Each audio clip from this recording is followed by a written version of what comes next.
Partai Demokrasi Indonesia Perjuangan PDIP Buleleng mulai mempersiapkan calonnya untuk bertarung di Pilkada Buleleng 2024. Partai dengan lambang banteng itu disebut akan menentukan calon melalui hasil survei dari lembaga independen.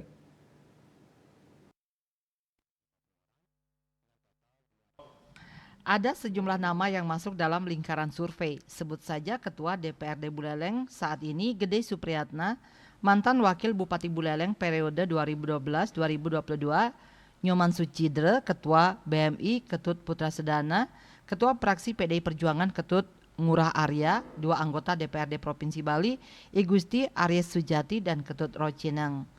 Ketua DPC PDIP Buleleng Putu Agus Suradnyana mengatakan survei akan dilakukan menentukan kader terbaik menurut masyarakat. Survei yang dilakukan, partai disebut akan menuju lembaga survei independen. Hal itu untuk mengetahui hasil yang didapat benar-benar pasti pilihan masyarakat.